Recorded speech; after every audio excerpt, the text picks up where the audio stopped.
नमस्कार दोस्तों, maths academy में आपका स्वागत है। हमने पिछले वीडियो में जो मैट्रिक्स का मैंने एक वो प्लेलिस्ट बनाया है, उसमें मैंने मैट्रिक्स से रिलेटेड उसके टाइप्स, उसके प्रॉपर्टीज़ और एलिमेंट्री ट्रांसफॉर्मेशन, इन सारे रिलेटेड टॉपिक्स मैंने उस वीडियो में बना दिए हैं। तो आप उस प्लेलिस्ट में जाकर मैट्रिक्स से रिलेटेड जितने भी हैं वो सब आप लोग देख सकते हैं। और चूंकि ये मैट्रिक्स और डिटर्मिनेंट ये एक ऐसे चैप्टर हैं जो आगे भी आपको अलजेब्रा में बहुत ज़्यादा सहायक होने वाले हैं। तो ये मैट्रिक्स और डिटर्मिनेंट लगभग 12-13 नंबर के ये आते हैं आपके बोर्ड में भी, 12th में।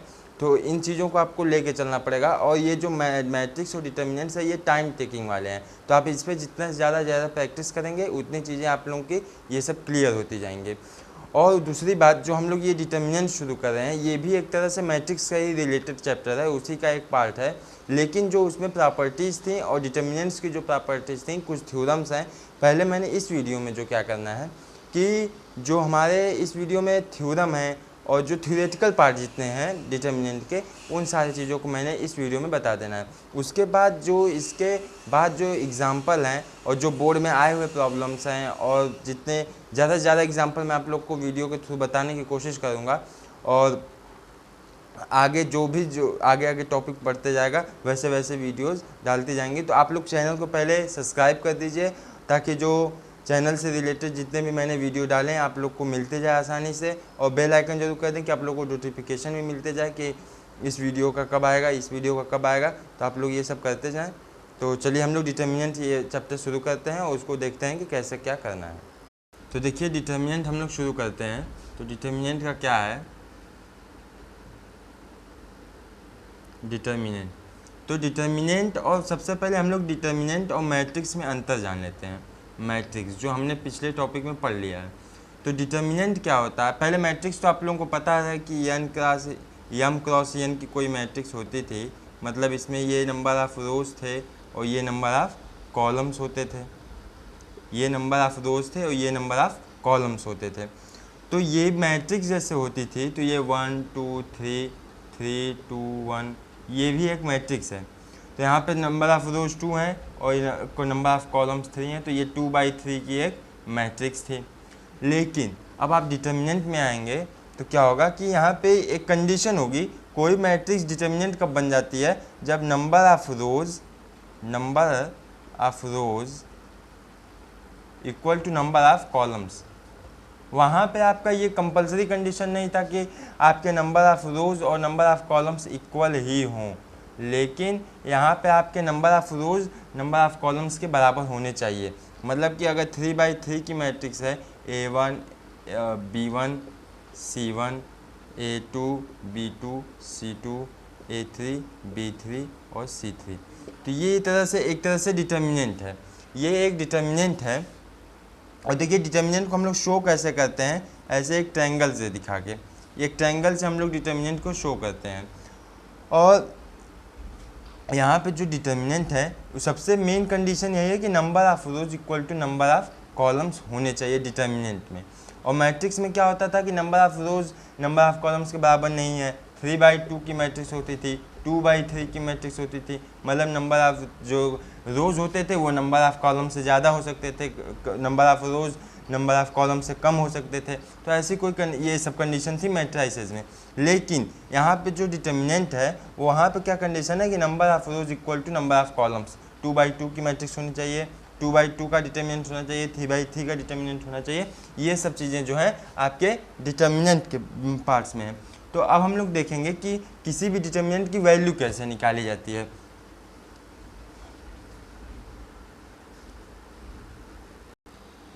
तो देखिए, वैल्यू ऑफ डिटर्मिनेंट तो वैल्यू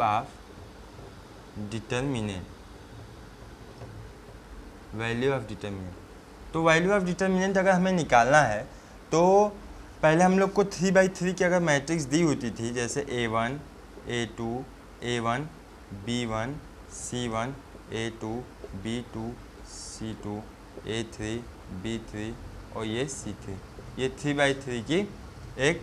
और जो डिटर्मिनेंट है उसको हम लोग पहले क्या होता था, मैट्रिक्स में हम लोग क्या करते थे, ऐसे शो करते थे। लेकिन अब जो डिटर्मिनेंट हम लोग लगाएंगे तो डिटर्मिनेंट को हम लोग किससे शो करेंगे, ध्यान दीजिएगा, ऐसे। अब इस डिटर्मिनेंट की हमें वैल्यू निकालनी है।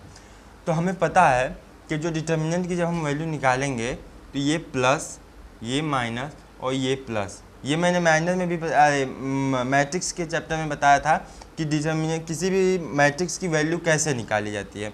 तो आप लोग को क्या करना होता है कि किसी भी मैट्रिक्स की वैल्यू निकालने के लिए अगर आप रो वाइज करें या कॉलम वाइज करें वो आपकी मर्जी है, लेकिन जो आपका ये पहला एलिमेंट होगा, जो पहला एलिमेंट होगा आप उसको प्लस पॉजिटिव साइन लेंगे, दूसरा ऐसे अल्टरनेट लेते रहेंगे, प्लस माइनस प्लस। अब देखिए अगर आप इसकी वैल्यू निकालेंगे तो कैसे निकालेंगे, तो ध्यान दीजिएगा A1 यहाँ पे A1 इंटू, अब देखिएगा जिस रो और कॉलम को हम लोग जिस भी एलिमेंट को लेंगे उससे रिलेटेड जो रो है और जो कॉलम है उसको हम लोग छोड़ देते हैं। तो ये देखिए पूरा ख़त्म हो जाएगा और ये पूरा ख़त्म हो जाएगा। देखिए ध्यान दीजिएगा, तो हमें बचेगा क्या, B2C3। हम लोग कैसे करते हैं, B2C3 माइनस C2B3। तो ध्यान दीजिएगा कि B2C3 माइनस C2B3। उसके बाद हम लोग क्या करेंगे, यहाँ पे माइनस लेंगे। अब देखिए ये, अब इसको पहले हम मिटा देते हैं, ये इसको साफ कर देते हैं। ये A1 B1 A1 B1 C1 A2 A3। तो देखिए A1 B1 C1 और A2 B2 C2। तो हम वैल्यू कैसे निकालेंगे, पहले A1 को लिए, तो जब ये लिए तो इसके जो रो हैं और जो कॉलम है उसके सारे एलिमेंट को छोड़ के आपको यहाँ पे क्या करना है, क्रॉस मल्टीप्लाई करना है, B2C3 माइनस C2B3। अब आप B1 लेंगे तो B1 क्या लेंगे, निगेटिव साइन लेंगे। अब निगेटिव साइन अगर ये एलिमेंट माइनस रहे तो ये माइनस माइनस होकर प्लस हो जाएगा, लेकिन आप इसको माइनस लेंगे। उसके बाद क्या करेंगे, माइनस B1 लेंगे, और जब माइनस B1 लेंगे तो क्या हो जाएगा, ये छूट जाएगा और ये छूट जाएगा। तो देखिए क्या बचेगा, A2C3 ध्यान दीजिएगा, ये पूरा छूट जाएगा और ये पूरा छूट जाएगा। तो ये element A2C3 minus C2A3 minus, अब फिर देखिए प्लस।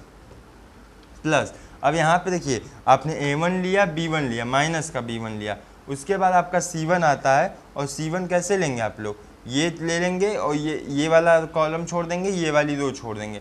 तो क्या बचेगा, A2B3 माइनस B2A3। तो ये आपकी किसी भी डिटर्मिनेंट की वैल्यू निकालने का तरीका है कि आप किसी भी डिटर्मिनेंट की वैल्यू को कैसे निकालेंगे। इस पे प्रॉब्लम्स भी एक नंबर में आ जाया करती हैं अक्सर बोर्ड में, कि कैसे आप किसी भी डिटर्मिनेंट कोई दे देगा, कोई भी डिटर्मिनेंट देगा, जैसे 1 -1 0 2 1 3 1 3 2। तो ये कोई डिटर्मिनेंट दे दिया, आपको इसकी वैल्यू निकालनी है, तो डिटर्मिनेंट की वैल्यू आप इस तरह से निकाल सकते हैं। मैं एग्जांपल के थ्रू बता देता हूँ कि कैसे डिटर्मिनेंट की वैल्यू निकाली जाती है।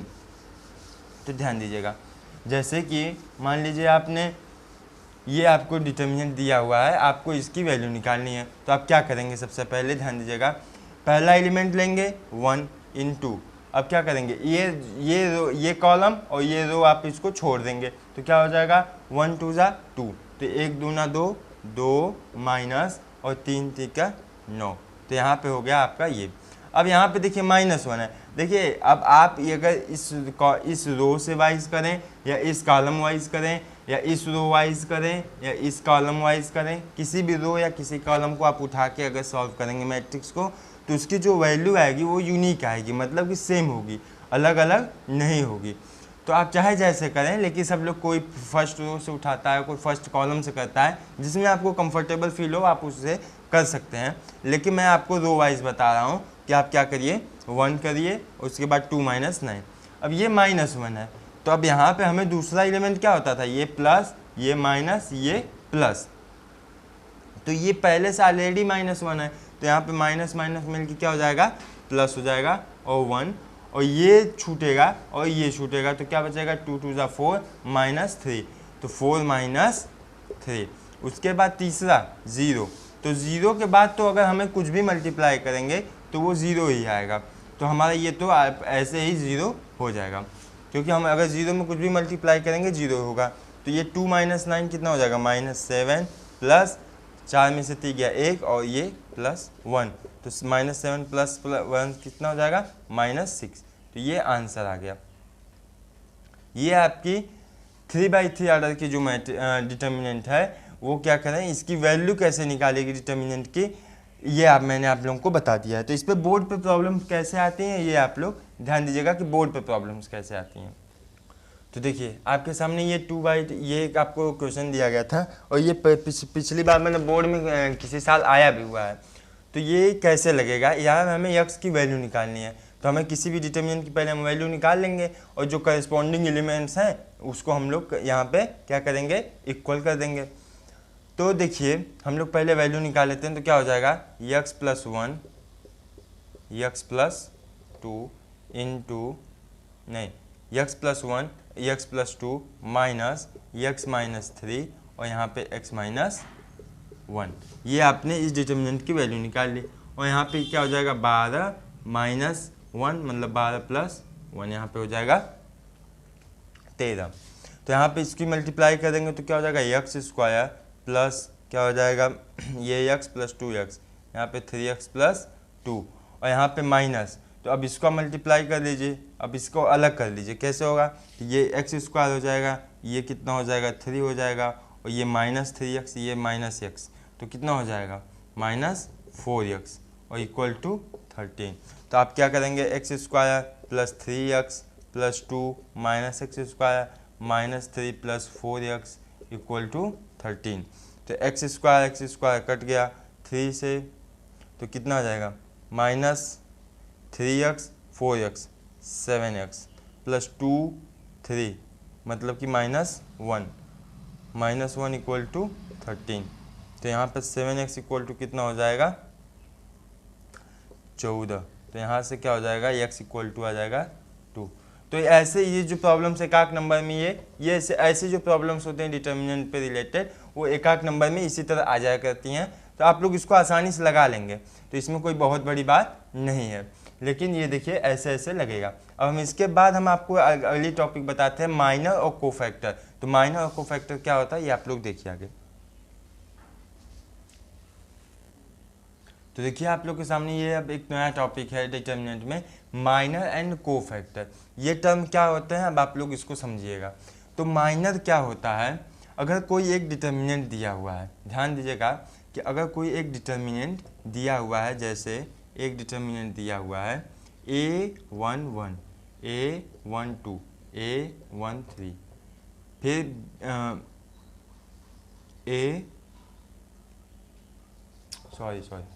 एक सेकेंड, अगर कोई दिया हुआ है a1 b1 c1 a2 b2 c2 a3 b3 और c3 ये दिया हुआ है, तो इसका हमें माइनर निकालना है। तो अब हम अगर माइनर इसका निकालने हैं तो कैसे निकालेंगे, पहले ध्यान दीजिएगा।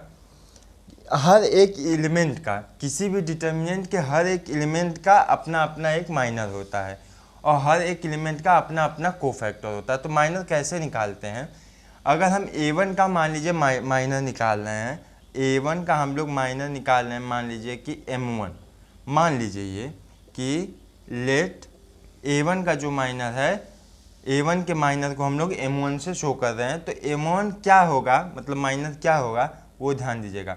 जो वैल्यू होती थी आप जैसे निकालते थे वैसे ही, तो आप a1 का निकाल रहे हैं तो ये रो ये कॉलम पूरी छूट जाएगी। क्या होगा b2 c2 b3 c3, ये आपका b2 c2 b3 c3, मतलब इसकी जो वैल्यू आएगी क्या आ जाएगी b2 c3 minus c2 b3, तो ये वैल्यू आ जाएगी आपकी। तो ये जो वैल्यू आएगी वो आपके माइनर होगा फर्स्ट एलिमेंट का। अब मान लीजिए हमें सेकेंड एलिमेंट का निकालना है, b2 का क्या हो जाए, b1 का माइनर क्या हो जाएगा, तो इसका मान लीजिए कि m2, b1 का क्या हो जाएगा, इसका m1, इसका m2, इसका देखिए इसको देखिए ma1, आपने माइनर a1 का निकाला है तो इसको देख लीजिए माइनर, इसको क्या निकाल रहे हैं ma2, मतलब कि माइनर ऑफ a2। ये देखिए माइनर ऑफ a1 का निकाले आपने, ये निकाला। अब हम m1 और m2 मानते तो थोड़ा गड़बड़ हो जाता, क्योंकि यहाँ पे m1 m2 करके तो बहुत सारे हैं। तो क्योंकि B1 है, B2 है, A1 A2 A3 है, B1 B2 B3 है, तो ऐसे ऐसे सारे एलिमेंट हैं, इसलिए हम अलग अलग जो एलिमेंट हैं उसके उसके माइनर को हम लोग अलग अलग ऐसे दिखा रहे हैं। M of A1 minor of A1 minor of A2। तो माइनर ऑफ A2 देखिए यहाँ पे हम लोग कैसे निकालेंगे, ध्यान दीजिएगा। माइनर ऑफ A2 मतलब कि इसका निकालना है, तो अगर हम इसको क्या करेंगे, ये रो और ये कॉलम पूरा छोड़ देंगे, तो ये रो पूरा छूट जाएगा, ये कॉलम छूट जाएगा, तो बचेगा क्या, B1C3 माइनस C1 B3। तो क्या बचेगा, B1C3 minus B1C3 minus B3C1। तो ये आपके ये माइनस हो गए। अब ऐसे ही तीसरा एलिमेंट A3 का, हर एक एलिमेंट का जो होता है अपना अपना माइनर होता है। ऐसे ही A1 B1 आप MA1 MA2 MA3 ऐसे ऐसे करके आप लोग सारे एलिमेंट का माइनर निकाल सकते हैं।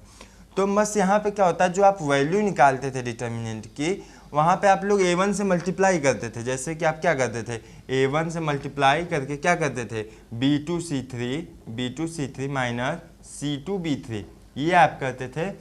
तो यहाँ पे आपको क्या करना है, अगर हमें माइनर निकालना है तो ये वैल्यू हमारे लिए ज़्यादा महत्वपूर्ण होगी, यही वैल्यू हमें इसका क्या होगा, माइनर होता है। तो हर एक एलिमेंट का जो माइनर होता है, आप उस रो को, इस कॉलम को छोड़ देंगे और B2C3 उस जो बचेगा डिटर्मिनेंट 2/2 ऑर्डर का, वो डिटर्मिनेंट की जो वैल्यू होगी वो आपकी उस एलिमेंट का माइनर होगा। तो अब हम लोग माइनर देख लिए, अब कोफैक्टर क्या होता है उसको मैं आगे बता देता हूँ। तो देखिए कोफैक्टर क्या होता है, तो माइनर आप लोग को मैंने बता दिया, अब हमें कोफैक्टर निकालना है। तो आज जो कोफैक्टर होता है वो भी क्या होता है, एक तरह से माइनर ही, माइनर का ही प्रोसेस होता है, माइनर का पूरा प्रोसेस करना होता है।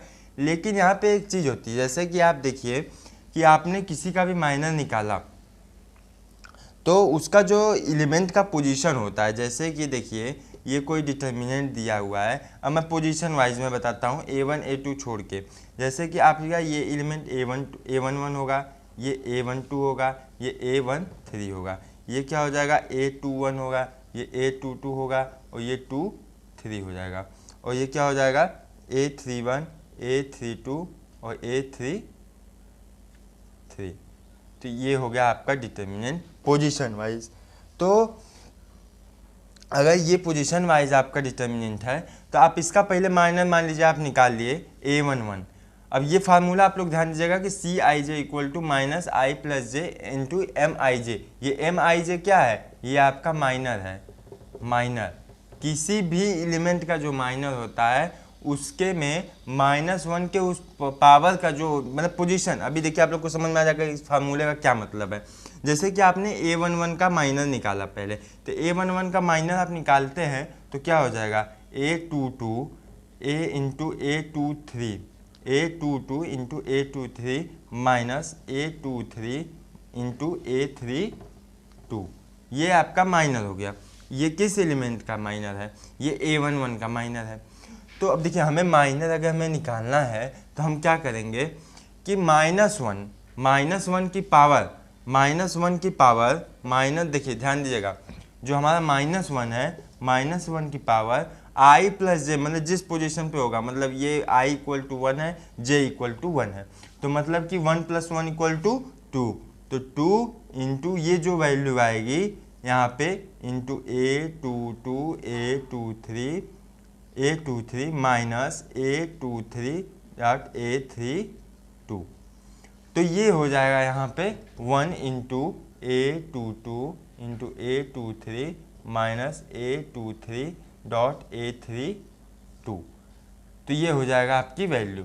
तो यहाँ पे इसको समझने की जरूरत है कि आप अगर मान लीजिए कि 1 2 का निकालते, आप 1 2 का निकालते, तो यहाँ पे देखिए, यहाँ पे समझ लीजिएगा कि अगर आप 1 2 का निकालते तो आपको ये कॉलम और ये रो छोड़ना पड़ता, तो कौन सा बचता, A21 A23। तो देखिए A21 into A23 minus A23.A31, तो ये हो गया आपका क्या, आपका ये हो गया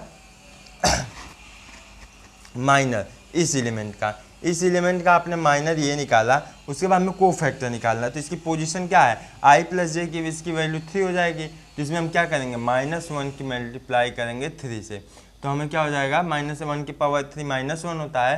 तो जो हमारा ये मिलता है, तो यहाँ पे ये साइन पलट जाएगा, तो क्या हो जाएगा A23 A31 minus A21 A23। तो ये समझ लीजिए कि क्या है। तो ये आपको जो माइनर है और कोफैक्टर, इसका यही सेंस है कि आप किसी भी एलिमेंट का पहले माइनर निकालिए और उस माइनर को आप क्या करेंगे, मल्टीप्लाई कीजिए। किससे मल्टीप्लाई करेंगे, -1 टू द पावर जो उस एलिमेंट का जो i और j जो उसकी पोजीशन है, i और j क्या बताता है, किसी भी मैट्रिक्स या डिटर्मिनेंट में उस एलिमेंट की पोजीशन बताता है कि ये first row first column, first row second column, first row third column, तो ये पोजीशन बताता है। तो उसकी पोजीशन जो है, उसका जो पावर होगा उसको हम पावर के रूप में यहाँ पे ऐड करेंगे, पावर के रूप में। तो यहाँ पे देखिए, यहाँ पे क्या हो जाएगा, इसीलिए देखिए मैंने प्लस बताया था, इसका माइनस बताया था, क्योंकि ये -1 का पावर क्या होता है, जब आप किसी भी डिटर्मिनेंट की वैल्यू निकालते हैं तो आप क्या करते हैं, ये पहला एलिमेंट प्लस लेते हैं, दूसरा माइनस लेते हैं, ये प्लस लेते हैं। तो क्यों बताया गया था, क्योंकि ये प्लस होता है, उसके बाद यहाँ पे ये -1 की पावर क्या हो जाता है, 3 हो जाता है। तो यहाँ पे -1 की पावर जब 3 हो जाएगा, तो जब ये -1 की पावर 3 हो जाएगा तो -1 होगा, तो यही -1, क्योंकि किसी भी जो वैल्यू निकालते हैं वो हम एक तरह से उसके कोफैक्टर से मल्टीप्लाई करते हैं। तो जो आप निकाल रहे थे अभी, जो आप वैल्यू निकाल रहे थे, वो आप first element into cofactor of that element से मल्टीप्लाई कर रहे थे। किसी भी एलिमेंट के अगर आप रो वाइज कर रहे हैं तो इसकी वैल्यू अगर हमें निकालनी होगी तो हम क्या करेंगे, ये element into cofactor of this element, ये element into cofactor of this element, और ये element into cofactor of this element. तो ये हम ऐसे वैल्यू निकालते थे। तो ये जो आप लोग का प्लस माइनस वाला मैंने कंसेप्ट बताया था वहाँ पे, ये कहाँ से आया है, यही कोफैक्टर के थ्योरी से आया है कि कोफैक्टर क्या होता है, -1 की पावर जो उसकी पोजीशन जो भी होगी, उस पोजीशन को हम लोग सम के रूप में दिखा देंगे और उसको हम लोग ऐड करेंगे। तो -1 की पावर यहाँ पे देखिए 13 है, तो ये -1 की पावर 4 हो जाएगा, -1 की पावर 4 पॉजिटिव होगा। यहाँ पे -1 की पावर 3 है तो यहाँ पे निगेटिव होगा। तो यहाँ पे देखिए ये प्लस माइनस प्लस बताया था, यहाँ पे माइनस प्लस बताया था, तो ये माइनस, तो ये प्लस, ये फिर माइनस, और ये प्लस, तो ये माइनस, ये फिर प्लस। तो अल्टरनेट तो चीज़ें आप लोग को समझ में आई गई होंगी, लेकिन यहाँ पे 2 है तो -1 की पावर 4 मतलब ये पॉजिटिव, तो यहाँ पे देखिए पॉजिटिव है। ये 2 3 मतलब 5, -1 की पावर अगर हम 5 करेंगे तो निगेटिव वैल्यू आएगी, तो यहाँ पे हमें -3 मतलब कि यहाँ पे पॉजिटिव वैल्यू आएगी जोड़ने पे, तो यहाँ पे हमें पॉजिटिव। तो ऐसे ऐसे ये देखिए जो होता है, जो वैल्यू निकाली जाती है वो उस एलिमेंट इंटू और उसके कोफैक्टर के रूप में जो सम होता है उसे वैसे ही हम लोग उसकी वैल्यू निकालते हैं। तो कोफैक्टर और ये जो माइनर है, ये एक तरह से वैल्यू के थ्रू निकलने वाला एक कंसेप्ट है, उसको अलग अलग हम लोग टर्म दे देते हैं, माइनर एंड कोफैक्टर। अब हम लोग इस टॉपिक में क्या करेंगे कि कुछ आगे की चीज़ें पढ़ेंगे जो थ्योरम है, क्योंकि अभी आप लोगों को किसी भी डिटर्मिनेंट की वैल्यू ऐसे डायरेक्ट तो दी नहीं जाएगी। किसी भी डिटर्मिनेंट की वैल्यू अब अलजेब्रा जब इसमें आएगा तो अलजेब्रा के थ्रू बड़े बड़े जो इसमें प्रॉब्लम्स आते हैं, जो बोर्ड में ज़्यादा से ज़्यादा प्रॉब्लम्स आती हैं वो कैसे सॉल्व होंगी, तो उसके लिए कुछ थ्योरम्स थे, कुछ प्रॉपर्टीज़ हैं डिटर्मिनेंट की। जैसे मैट्रिक्स में आपकी प्रॉपर्टीज़ थी कि आप R1 को क्या कर सकते थे, R1 tends to R1 minus R3, तो ये उसकी प्रॉपर्टीज़ थी कि आपको क्या कर सकते थे कि आप पहले किसी रो में से किसी रो को माइनस कर सकते थे। तो ये सब चीज़ें वहाँ की प्रॉपर्टी थी। ऐसे डिटर्मिनेंट की प्रॉपर्टी हैं, और हम देखेंगे आगे कि इस प्रॉपर्टीज़ को होल्ड जब करेंगे तो उस डिटर्मिनेंट की वैल्यू पर कोई असर पड़ेगा कि नहीं पड़ेगा, ये सब चीज़ें हम लोग आगे चलिए देखते हैं। तो देखिए अब हमारे सामने माइनर एंड कोफैक्टर हमने सब टॉपिक देख लिया है, तो अब हम प्रॉपर्टीज़ शुरू करते हैं। तो प्रॉपर्टीज़, पहली प्रॉपर्टी क्या है कि the value of determinants remain unchanged if it rows and columns are interchanged. मतलब कि अगर हम लोग किसी भी डिटर्मिनेंट के रो और कॉलम को इंटरचेंज करते हैं, R1 जैसे हमने इंटरचेंज का साइन देखिए ये है, अपने इंटरचेंज करने का साइन जो लगाना है ये लगाना है। तो इंटरचेंज मतलब कि R1 को हमने अगर R2 से इंटरचेंज कर दिया और फिर डिटर्मिनेंट की वैल्यू पे कोई असर नहीं पड़ेगा। R2 को हमने R3 की वैल्यू से हम लोग अगर सारे मतलब कि एलिमेंट से इंटरचेंज कर दिया तो हमें क्या होगा, इस डिटर्मिनेंट का वैल्यू पे कोई असर नहीं पड़ेगा, वो डिटर्मिनेंट सेम टू सेम रहेगा। अब देखिए अगली प्रॉपर्टी, तो देखिए तो जो हमारी प्रॉपर्टीज थी पहले, जैसे आप कि कोई डिटर्मिनेंट ले लिया A1 B1 C1 A2 B2 C2 A3 B3 और C3, ये कोई आपने डिटर्मिनेंट ले लिया। तो यहाँ पे कहा पहले वाले प्रॉपर्टीज में हमने क्या कहा था कि अगर आप इंटरचेंज कर देते हैं, मतलब कि ये रो को आपने उठा के कॉलम में कर दिया, मतलब कि आपने क्या किया देखिए ध्यान दीजिएगा, A1 A2 A3 है तो A1 A2 A3 B1 B2 B3 और C1 C2 C3, तो आपने ऐसे कर दिया। तो जो डिटर्मिनेंट की वैल्यू जो होगी, जो डिटर्मिनेंट की वैल्यू जो मेन होगी, वो उसके वैल्यू पे हमारा कोई असर नहीं पड़ेगा। लेकिन अब देखिए इसी से रिलेटेड दूसरा जो है, सब देखिए जितनी भी जो इतने थ्योरम हैं, ये सब मैं आप लोग को बारी बारी थ्योरम बता रहा हूँ और इसको आप लोग नोट करते जाइएगा, क्योंकि लिखने के लिए तो बहुत कुछ लिखा जा सकता है, लेकिन आपको मेन समझना जरूरी है। तो आप लोग समझिए कि हो क्या रहा है। तो आप लोग देखिए सबसे पहला क्या देखा आपने कि आप किसी भी अगर इसको रो और कॉलम को आपने पूरी तरह से इंटरचेंज कर दिया तो उस डिटर्मिनेंट की वैल्यू पे कोई फर्क नहीं पड़ेगा। दूसरा, अगर आपने R1 को R2 से इंटरचेंज किया या R1 को R3 से इंटरचेंज किया तो उसकी डिटर्मिनेंट की वैल्यू पे कुछ तो असर नहीं पड़ेगा, मतलब कि आप उसकी वैल्यू अगर निकालेंगे तो उसकी वैल्यू पे तो कोई असर नहीं पड़ेगा, लेकिन साइन उसका पलट जाएगा। जैसे मान लीजिए कोई डिटर्मिनेंट है और इस डिटर्मिनेंट की वैल्यू मान लीजिए 5 आ रही थी और मैंने मान लीजिए R1 से R2 को इंटरचेंज कर दिया, R1 को R2 से इंटरचेंज कर दिया, तो R1 को R2 से इंटरचेंज कर देंगे तो क्या हो जाएगा, A2 B2 C2, ध्यान दीजिएगा A1 B1 C1 और A3 B3 और C3, ध्यान दीजिएगा A2 B2 C2 A1 B1 C1 A3 B3 C3। अब ये जो डिटर्मिनेंट आएगा इसकी भी वैल्यू 5 ही होगी, न्यूमेरिकल वैल्यू 5 होगी, लेकिन इसका जो साइन होगा वो निगेटिव होगा। तो यही कहने का मतलब है कि if the rows and columns of a determinant are interchange then the determinant remains the absolute value, but इसके जो एब्सोल्यूट वैल्यू है उसको तो लिए रहेगा, लेकिन जो साइन है इसका ये चेंज हो जाता है। अब तीसरा क्या है उसको हम बताते हैं।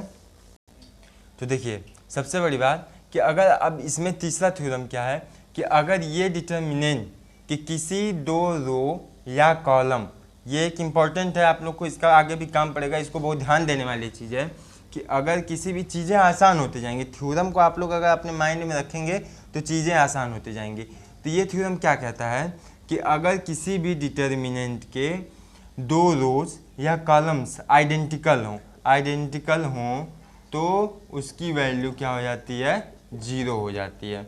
मतलब कि अगर कोई डिटर्मिनेंट दिया है A1 A2, जैसे देखिए A1 B1 C1 A2 B2 C3 A3 B3 C3, तो अगर ये एलिमेंट दिया है तो A1 equal to A3 B1 equal to B3 C1 equal to C3, मान लीजिए कि 1 0 1 ये पहला एलिमेंट का पहले रो का पहला कॉलम है, फिर दूसरा 2 3 7 और ये 1 0 7, ये भी 1 0 7 ही था 1 0 7, ये एक डिटर्मिनेंट है।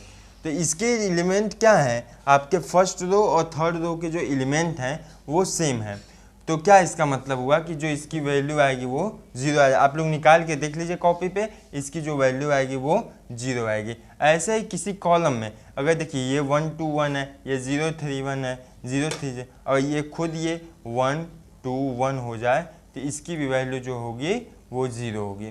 तो किसी भी डिटर्मिनेंट के अगर किसी दो रो या किसी दो कॉलम की जो वैल्यू हो वो आइडेंटिकल हो, मतलब कि जो सेम ऑर्डर में हो, मतलब कि सेम एलिमेंट हो, तो उस डिटर्मिनेंट की वैल्यू क्या होगी, आपकी 0 होगी। अब तीसरा देखते हैं। तो देखिए ये मान लीजिए डिटर्मिनेंट है, ये एक डिटर्मिनेंट है अब इसी के थ्रू मैं सारे आपको थ्योरम बता दे रहा हूँ। ये अगर एक डिटर्मिनेंट है और इसकी वैल्यू मतलब हमने निकाली और ये यल आई, मान लीजिए इस डिटर्मिनेंट की वैल्यू हमने निकाली यल आई। अब देखिए कि चौथा थ्योरम क्या कहता है कि अगर आप किसी डिटर्मिनेंट के वैल्यू अगर यल है और उसके किसी भी एक रो या किसी भी एक कॉलम में किसी कांस्टेंट से या किसी भी हम लोग स्केलर से मल्टीप्लाई कर दें, मान लीजिए के और यहाँ पे के, यहाँ से मल्टीप्लाई कर दिए, तो जो हमारा नया डिटर्मिनेंट बनेगा उसकी जो वैल्यू होगी, न्यू वैल्यू, वो के यल होगी। तो यही नया थ्योरम कहता है कि किसी भी डिटर्मिनेंट के जो नई वैल्यू होगी, जो अगर हम किसी भी रो या किसी भी कॉलम में किसी स्केलर से मल्टीप्लाई कर देते हैं तो जो वैल्यू आएगी वो भी के टाइम्स ऑफ दिस, ये ही होगा वैल्यू, लेकिन उसके के टाइम्स आएंगे। अब ये चीज़ें क्या है, ये k1 b1 और यहाँ पे c1 है और यहाँ पे भी आप मल्टीप्लाई कर सकते थे k1 ये।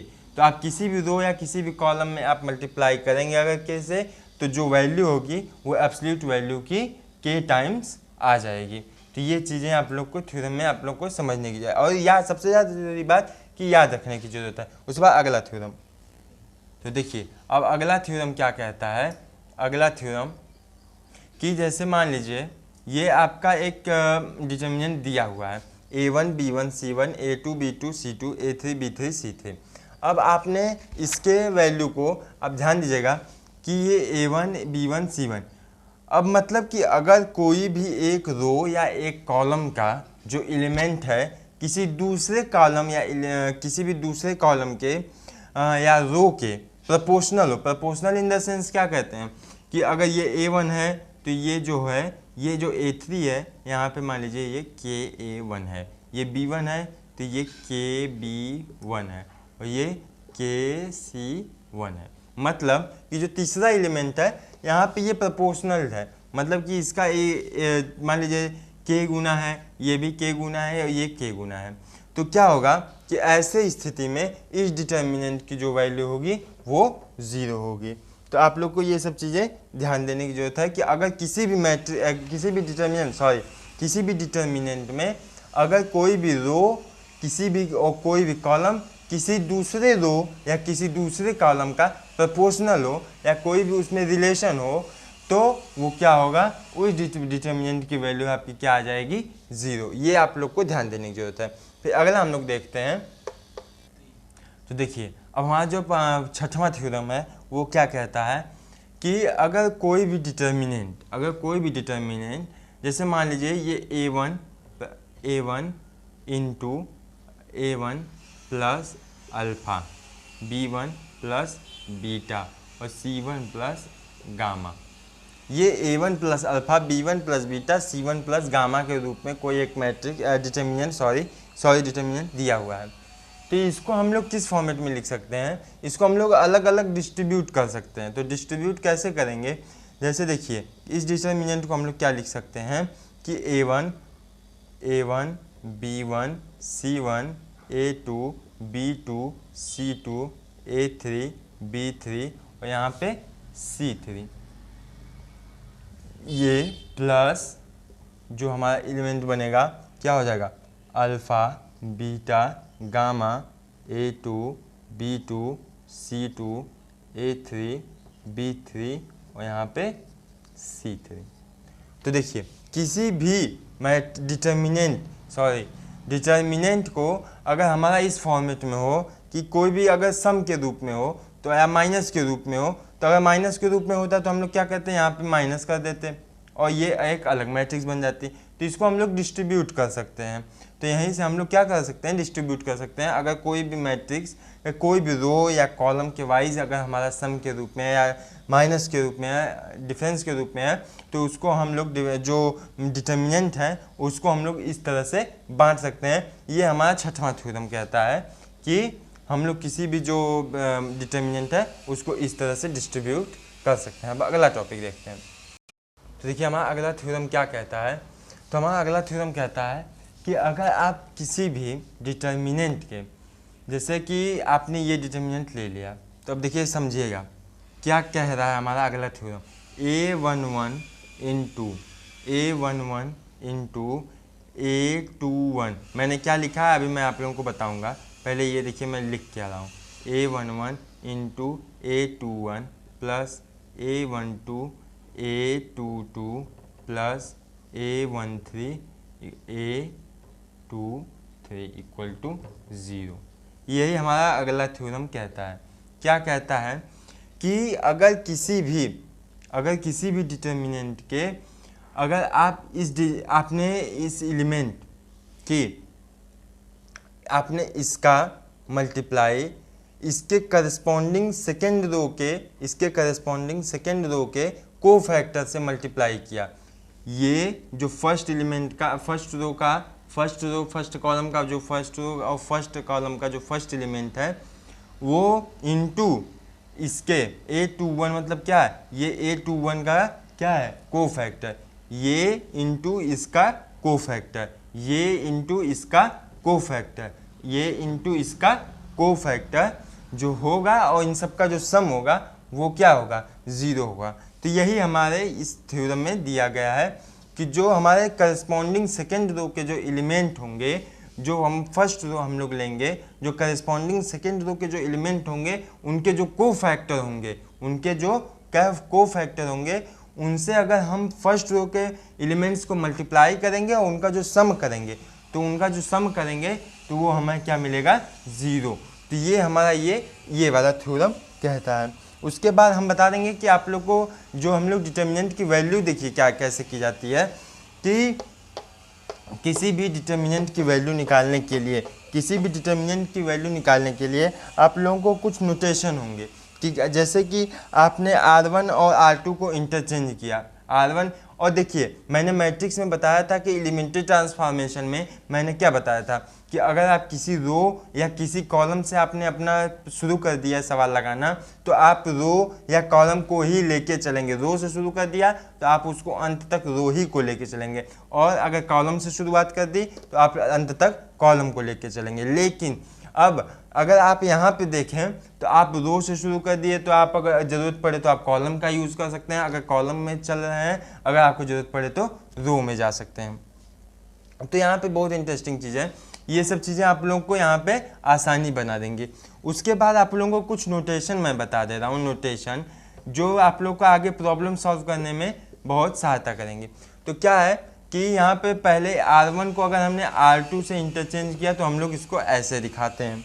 अगर हमने R1 को R2 से इंटरचेंज किया, R2 को R3 से इंटरचेंज किया, तो अगर हम R2 को R3 से करेंगे तो R2 को हम लोग R3 से इंटरचेंज करेंगे तो हम इसको इस तरह से दिखाएंगे। C1 को हमने C1 को C3 से इंटरचेंज किया, C2 को C3 से इंटरचेंज किया, तो हम लोग इस चीज़ को इस तरह से दिखाएंगे। इंटरचेंज वाला जो हम लोग प्रोसेस है इसको हम लोग इस तरह से दिखाएंगे। अब R2 टेंस टू -5R2। अब हमने क्या किया कि R2 टेंस टू -5R2 या C3 टेंस टू 1/3C3। तो ये हम लोग प्रोसेस करेंगे जो हमारा होगा, मतलब कि C3 में से हमने कुछ 1/3 कॉमन कर लिया, मतलब कि 3 कॉमन कर लिया, 1/3 कॉमन कर लिया। अगर हमें वहाँ पे जैसे जैसे ज़रूरत पड़ती जाएगी वैसे वैसे हम लोग करते जाएंगे। अब जैसे R1 tends to R1 plus 2R3, R1 tends to R1 tends to R1 plus 2R3। अब देखिए एक बात ध्यान दीजिएगा कि अगर आप R1 पे ऑपरेशन कर रहे हैं तो R1 को जरूर इंक्लूड कीजिएगा। कुछ लोग क्या करते हैं कि R1 tends to R2 plus R3 कर देते हैं, तो ये चीज़ें गलत हो जाएंगी। आप अगर आप R1 पे ऑपरेशन कर रहे हैं तो R1 को ही लेके चलेंगे, आप R1 को छोड़ नहीं देंगे। तो ये सब चीज़ें जैसे C1 tense to C1 plus 2C3, इस तरह से आप लोग यहाँ पे ऑपरेशन और इनको नोटिफाई कैसे किया जाता है, नोटेशन इन सब के कैसे हैं, ये सब चीज़ें मैंने बता दी हैं। तो देखिए मैंने आप लोग को इस वीडियो में जितने भी थ्योरेटिकल पार्ट डिटर्मिनेंट्स थे और जो इस पर प्रॉब्लम्स आते हैं उनसे रिलेटेड जो नोटेशंस हैं और इन सबसे जो थ्योरम्स थे उनकी प्रॉपर्टीज़, और इसमें मैट्रिक्स में जो एलिमेंट्री ऑपरेशन में आप कैसे प्रॉपर्टीज़ लगाते थे और डिटर्मिनेंट्स में कैसे प्रॉपर्टीज़ लगानी है, ये सब चीज़ें मैंने आप लोगों को इस वीडियो में बता दी है। तो अगले वीडियो में मैं इससे रिलेटेड जितने भी प्रॉब्लम्स हैं, बोर्ड के जितने भी प्रॉब्लम्स हैं जो 2-3 साल 5 साल के अंदर आई हुई हैं, इन सब चीज़ों को मैं अगले वीडियो में डालूंगा। तो आप लोग को अगर ये सब मेरे कंटेंट पसंद आ रहे हैं और अगर आप लोग को इसकी ज़रूरत है तो आप लोग हमारे चैनल को सब्सक्राइब जरूर कर दीजिएगा और वीडियो को लाइक ज़रूर कीजिएगा, शेयर ज़रूर करिए, लोगों के तक पहुँचाइए। और आप लोग का धन्यवाद।